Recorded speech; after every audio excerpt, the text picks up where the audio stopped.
Hello again, young people. We're now moving on to chapter 1.3, and this is the second video. And in a way, this is probably the most important video because we're going to finally define our 6 trigonometric functions. Okay? But without getting too deep, let's start with some easier stuff. Okay? So here's my standard x and y axes, right? And I'm going to draw a line that looks something like that. Okay.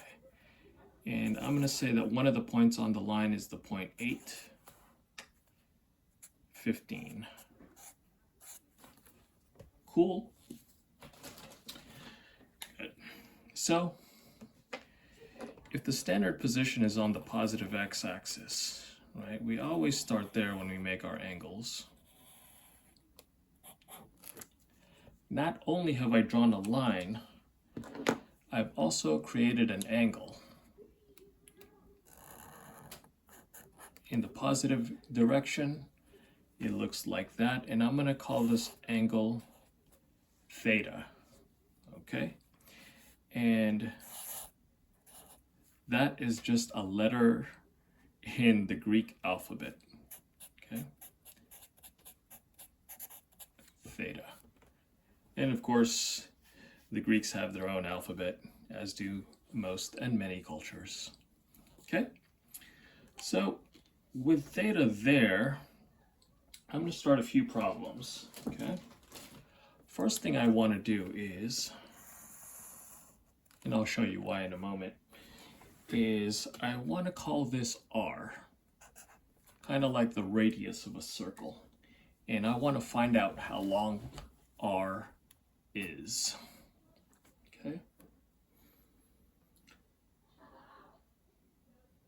So I do know that along the x-axis, this is 8.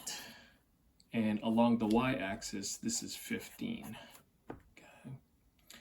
So r, from the last video, I'll start with r squared, is equal to, that's a right angle there, 8 squared plus 15 squared. Of course, that's 64 plus 225. Okay, if you're not sure about that, you can go ahead and ask Siri. And so r squared, 64 plus 225 is 289. R is the square root of 289. And of course, that is equal to 17. Okay? Hang on to that number as I turn the page here. Okay? So, I'm just going to copy what I had on the other side onto here, but I'm going to edit out the x and y axes and just draw the triangle that was still there.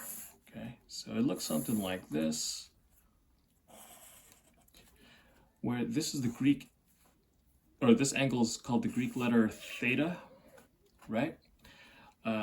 This was 17. We figured that out using the Pythagorean theorem. This was 8 and 15. And the 8 and the 15 were just given as points on that line that kept on going forever. Now, here's the new stuff. Here's the real trigonometry. There's this thing called the sine function.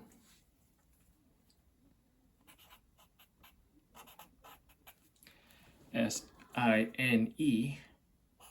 And what that means is, and here's what it looks like in practice, sine, S-I-N, of the angle theta, okay, is equal to this opposite side. So if here's theta, opposite means it's across from the angle, okay? Sine is 15 over 17. In other words, the length on the y-axis over the radius. Okay, so that is something that is brand new for your mind. Or maybe it's not. Maybe you've seen it before. Okay? And in orange, I'm going to talk about cosine.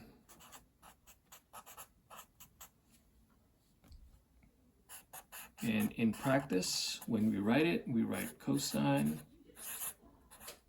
Cosine of theta is going to be this adjacent side, the 8 over 17. In other words, it's that x coordinate over r. Okay? And the last thing I want to define in this video is tangent.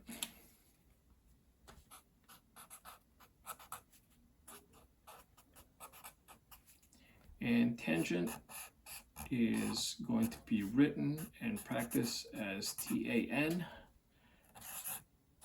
Theta equals, and it's going to be this opposite side over the adjacent. Okay, it's going to be this ratio 15 over 8. In other words, that is kind of the y coordinate, that is the y coordinate over x.